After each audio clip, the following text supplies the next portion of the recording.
Bharatiya Janata party के नेता नरेंद्र मोदी जी ने सेना के सम्मान में निर्णय किया और 42,000 करोड़ से ज्यादा राशि वन पेंशन वन ब्रांड के अंदर देने का काम। मान्यवर, दुनिया में अस्थिरता बढ़ी, चाहे यूक्रेन हो, यमन हो, चाहे कोरोना में दुनिया भर में बसते हुए हमारे भारतीय हो, 90 से ज्यादा यूक्रेन से उड़ाने कर दोनों राष्ट्राध्यक्षों से बात कर 3 दिन तक युद्ध बंद कर 23,000 भारतीयों को घर पे लाने का काम नरेंद्र मोदी से।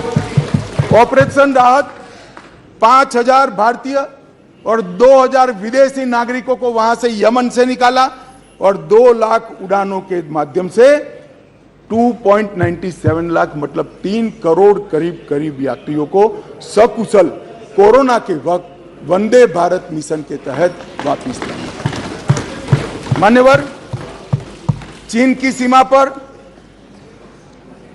हमारी आर्टिलरी न पहुंचे ऐसी स्थिति थी, रोड ही नहीं बनाए थे, नक्शा ही देखते रहते थे। नरेंद्र मोदी जी और राजनाथ जी की टुकड़ी ने सीमा के अंतिम गांव तक भारत के प्रथम गांव में रोड पहुंचाने का, वाइब्रेंट विलेज के माध्यम से गांव खाली न हो इसकी चिंता मान्यवर नरेंद्र मोदी जी ने की। मान्यवर, किसानों के कल्याण के लिए ढेर सारे काम करें, बजट में 6 गुना वृद्धि करी। जरा सुनो भाई सुरेश, आप लोग 21,900 करोड़ रुपए का छोड़कर गए थे। कितना छोड़कर गए थे भाई? 21,900 करोड़। अब ध्यान से सुनना, 21,900 करोड़ को 6 गुना बढ़ाकर 1,25,000 करोड़ रुपए का बजट नरेंद्र मोदी। मान्यवर, खाद्यान्न के उत्पादन 265 मिलियन टन से बढ़कर 22-23 में 323 मिलियन टन रिकॉर्ड उत्पादन। प्रधानमंत्री किसान सम्मान योजना में आगे बात कर चुका हूं, 14 करोड़ लोगों को 6,000 रुपया, 2,41,000 करोड़ रुपया। और एमएसपी बहुत चिल्लाते रहते हैं। मैं आपको पूछना चाहता हूं मान्यवर, आपके माध्यम से जो अविश्वास प्रस्ताव लेकर आए हैं उनको मैं एमएसपी के बारे में जरूर पूछना चाहता हूं कि भैया आपने एमएसपी की कितनी खरीदी की थी और एमएसपी में के रेट में कितनी बढ़ोतरी की थी। जरा हिसाब किताब लेकर जनता के सामने जाइए। मगर नहीं जाएंगे, बैठे बैठे बोले रह जाएंगे। एमएसपी का क्या हुआ? मैं बताता हूं सत्य क्या है। और मैं इस सदन के माध्यम से देश की जनता को और 14 करोड़ किसानों को कहना चाहता हूं कि आपके घर में सबसे ज्यादा एमएसपी और एमएसपी पर सबसे ज्यादा धान खरीदने का काम कोई एक सरकार ने किया है तो नरेंद्र मोदी। मान्यवर, धान की खरीदी पहले ध्यान से सुनना, सभी सभासदों को मेरा विनती है, ध्यान से सुनिए। धान की खरीदी 475 लाख मैट्रिक टन मनमोहन सिंह जी ने अपने अंतिम साल में की। मैं फिर से आंकड़ा बोलता हूं, 475 लाख मैट्रिक टन। नरेंद्र मोदी जी ने अंतिम खरीदी 896 लाख मैट्रिक टन, 88% की वृद्धि। मान्यवर, और लाभार्थी किसान पहले 76 लाख थे, अब 1,31,00,000 लाभार्थी किसान। मान्यवर, गेहूं की खरीदी एमएसपी पर खरीदी, इसके अंदर मनमोहन सिंह जी और इनकी यूपीए की सरकार 251 लाख मैट्रिक टन छोड़कर गए थे, 251 लाख मैट्रिक टन। अब नरेंद्र मोदी जी ने 251 लाख मैट्रिक टन से बढ़ाकर 433 लाख मैट्रिक टन पहुंचाने। और पहले गेहूं 20 लाख किसानों का खरीदा जाता था, अब गेहूं 43 लाख 43 लाख किसानों का खरीदा जाता है। मान्यवर, मोदी जी ने कहा कि किसानों की आय 2 गुनी करेंगे। हमारा मखौल उड़ाते थे, अभी भी उड़ाते हैं, शायद 5 साल बाद भी उड़ाएंगे। समझ नहीं पड़ी है। मान्यवर, हम कहते थे कि हम किसानों का आय 2 गुना करेंगे, हमारा मजाक उड़ाया जाता। अब मैं बताता हूं मान्यवर, मोदी जी ने निर्णय कर दिया कि किसान की आय से मतलब खर्च से, लागत से 50% कम से कम एमएसपी रखेंगे। ये बहुत बड़ा ऐतिहासिक किसान हिस्से निर्णय है। मान्यवर, धान की एमएसपी जो 1310, मैं फिर से एक बार ध्यान आकृष्ट करना चाहूंगा, मनमोहन सिंह जी, यूपीए सरकार, जिनको हम पर अविश्वास है, वो यूपीए सरकार धान के एमएसपी 1310 छोड़कर गई। कम खरीदते थे मगर रेट 1310 था, हमने ज्यादा खरीदा और उसके दाम को भी 1310 से बढ़ाकर 2040 कर दिया। मान्यवर, गेहूं 2013-14 में 1400 रुपया एमएसपी छोड़कर गए थे डॉक्टर मनमोहन सिंह, यूपीए, और आज 2013-14 में 1400 से बढ़कर 2125 रुपया एमएसपी का मिला। हमने गेहूं ज्यादा भी खरीदा और गेहूं का दाम भी ज्यादा दिया। मान्यवर, ये ना ही किसान हितैषी है, ना एक गरीब हितैषी है, ना एक पिछड़ा हितैषी है। उनको अपने परिवारों के अलावे किसी का ध्यान नहीं है। और इसलिए मोदी जी ने आज कहा है, 9 तारीख को आज कहा है, 9 अगस्त को, परिवारवाद ट्वीट में, भ्रष्टाचार और तुष्टीकरण। मान्यवर,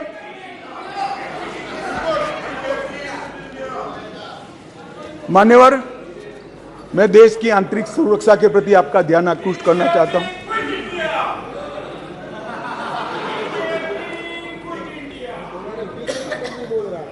भाई, अभी भी सत्यता स्वीकारो, नहीं तो जो होए उसके भी आधे हो जाओ। मान्यवर, मैं देश की आंतरिक सुरक्षा के प्रति इस देश की जनता का आपके माध्यम से, महान सदन के माध्यम से, मान्यवर, पीएफआई कई सालों से देश को तोड़ने की, देश की जनसांख्यिकी बदलने की और देश के अंदर आतंकवाद के बीज बोने का काम कर रही थी। एक ही दिन में सितंबर 22 में 15 राज्यों में 90 से ज्यादा स्थानों पर रेड कर पीएफआई पर बैन लगाकर जेल की सलाखों के पीछे डाल दिया। मान्यवर, देश भर में पीएफआई को हमने बैन किया। दुनिया भर में भागे हुए गुनहगारों को आज वापिस लिया जाता है। एनआईए के 9 घनघोर आतंकवादी कृत्य करने वाले लोगों को दुनिया भर से चून उठाकर हम वापिस लाए और 6 राज्यों की पुलिस को भी उनको वापिस लाए। सचिन बिश्नोई, सिद्धू मूसावाले की हत्या का आरोपी था, उसको भी वापिस लाए और तंवर राणा का भी केस अंतिम सुनवाई तक पहुंचा है। मुझे भरोसा है बहुत कम समय में बॉम्बे के बम हमले के आरोपी राणा को भारत की कानून की अदालत के तहत लाया। मान्यवर, विदेश में भारतीय दूतावासों पर, लंदन, ओटावा, सैन फ्रांसिस्को पर जो हमले हुए, वो तीनों मामलों को हमने एनआईए को सौंपा है। और मान्यवर, लगभग मैं यूएपीए को कठोर करने का निर्णय बिल लेकर आया था यहां पर, और उस सदन में दिग्विजय सिंह कहते थे इसका दुरुपयोग होगा। मैं आज सदन को बताना चाहता हूं, विपक्ष को भी बताना चाहता हूं, यूएपीए का उपयोग टेररिस्ट कृत्य करने वाले इनके खिलाफ होता है। हम किसी को डरने की जरूरत नहीं है। उस वक्त भी मैं नहीं समझ सकता था आपको क्यों डर लग रहा है, परंतु जिन्होंने टेररिस्ट कृत्य नहीं किया उसको डरने की जरूरत नहीं है। लगभग 54 व्यक्तियों को हमने यूएपीए के तहत आतंकवादी घोषित किया, इंटरनेशनल मान्यता लाए हैं और एक में भी विवाद नहीं हुआ है। कोई राजनीतिक दुरुपयोग मान्यवर नहीं। मान्यवर, अभी गोगाई जी नारकोटिक्स का बात करते थे, वो कहते थे कि नारकोटिक्स का चलन बढ़ गया है। मान्यवर, इनकी समझ में थोड़ा फर्क है, मैं बाद में दुरुस्त करता हूं इसको। मान्यवर, मोदी जी ने 2014 से गृह मंत्रालय के अधीन, पहले श्रीमान राजनाथ जी थे, अब मैं गृह मंत्री के रूप में काम कर रहा हूं, नारकोटिक्स पर 0 टॉलरेंस की नीति को हमने अपनाया। एनकोड 2019 में बनाया गया, फिर इसको 4 स्तरीय किया गया। एनकोड पोर्टल, डेटा इंटीग्रेशन और नॉलेज मैनेजमेंट सिस्टम के पोर्टल बनाए गए। मादक पदार्थ की तस्करी के विस्तृत जांच के लिए जेसीसी, जिसमें ढेर सारे डिपार्टमेंट और सरकारें होती है, इसका गठन किया गया। Dedicated anti narcotics task force राज्यों में बनाई गई। राष्ट्रीय नारकोटिक कैनाइन पूल की स्थापना की गई और 75वें स्वतंत्रता दिवस के मौके पर 1,65,000 किलोग्राम नारकोटिक्स को जलाया गया और अब वो टोटल आजादी के अमृत महोत्सव के एक वर्ष में 10 लाख किलो पहुंच गया है। अब मैं जो गोगाई जी कहते थे इसका जवाब दिया। मान्यवर आंकड़े किसी की शर्म नहीं रखते, आंकड़े बेशर्म होते हैं और आंकड़े हमारे कामों से खड़े होते हैं। आंकड़ों को बाद में बदला भी नहीं जा सकता। अब 2006 से एक सरकार थी यहाँ, यूपीए की सरकार थी, जिसको हम पर थोड़ा अविश्वास है। 2006 से 13 का समय उनका ही था। उसमें क्या हुआ, जब्त की गई ड्रग 1,52,000 किलो थी। मैं फिर से सदन का और सदन के माध्यम से देश का ध्यान आकृष्ट करना चाहता हूं। जब्त की गई ड्रग 1,52,000 किलो थी और 2014 से 22 तक 1,52,000 करोड़ से बढ़कर 3,73,000 किलोग्राम ड्रग्स हमने जब्त किया। गोगाई जी 181% वृद्धि हुई और कीमत, गांजा पकड़ लेना, भांग पकड़ लेना एक बात है, जो महंगे और शरीर को ज्यादा नुकसान करने वाले और पैसे की दृष्टि से नुकसान करने वाले जो नारकोटिक्स के पदार्थ है वो कीमत से आगे बढ़ी। मान्यवर 2006 से 13 में 768 करोड़ की ड्रग पकड़ी गई। मैं फिर से रिपोर्ट करूंगा, 768 करोड़, जिससे यूपीए सरकार संतुष्ट थी। उन्होंने अपने रिपोर्ट कार्ड में भी लिखा था। और 14 से 22 तक एकदम वो ही कालखंड 768 करोड़ और 14 से 22 में 18,000 करोड़ रुपए की ड्रग को नरेंद्र मोदी सरकार ने, और ये हम पर सवाल उठा रहे। इसलिए मैं कहता हूं कि आपको भरोसा नहीं है, मगर देश की जनता को विश्वास है। कुल मामले 1257 दर्ज किए थे, अब 3700। अब इन्होंने कल यहां ज्ञान बांटा कि पहले 1257 थे, अब देखिए बढ़ गए 3700 हो गए।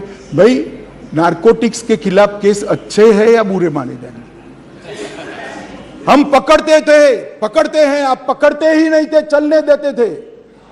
हमने पकड़ना शुरू किया, इसलिए 1257 से बढ़कर 3700 केस हो गए और गिरफ्तारियां आपने 1363 की थी, हमने 5400 गिरफ्तारियां करी। मान्यवर टोल फ्री नंबर भी करा। माननीय सदस्यों, सभा की सहमति हो तो गृह मंत्री जी के भाषण की समाप्ति तक सभा की कार्रवाई बढ़ा दी जाए।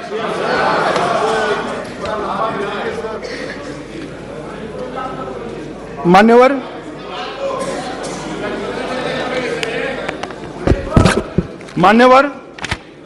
3 करोड़ युवा और 2 करोड़ महिलाओं को नशा मुक्त अभियान में अलग अलग विभागों के, समाज कल्याण विभाग, महिला और बाल कल्याण विभाग, शिक्षा विभाग, गृह मंत्रालय, वित्त मंत्रालय, सब ने इकट्ठा होकर साथ में जुड़ा है और लगभग 9.5 करोड़ लोग तक नशा मुक्त भारत अभियान की शपथ और टोल फ्री नंबर पर मिस कॉल करने की पहुंच बढ़ी है। मान्यवर, ये हमारे प्रयासों को दर्शाता है। इसलिए मैं कहता हूं कि भले आपको विश्वास हो, देश की जनता को विश्वास है। मान्यवर, इस देश की आंतरिक सलामती की दृष्टि से 3 बड़े हॉटस्पॉट माने जाते थे। एक कश्मीर, एक वामपंथी उग्रवाद का क्षेत्र और तीसरा नॉर्थ ईस्ट। और सालों तक कांग्रेस की सरकार रही, ये चलता रहा। आज मैं स्पष्ट रूप से सदन में कहना चाहता हूं कि कश्मीर की समस्या वोट बैंक की राजनीति और समस्या से आंख मूंदना था। कश्मीर की समस्या सरकारों का ढूलमुल रवैया था। कश्मीर के अंदर 2014 से हमारी नीतियों में परिवर्तन आया मैं फिर से एक बार कहना आऊंगा, मान्यवर, मैं फिर से एक बार कहता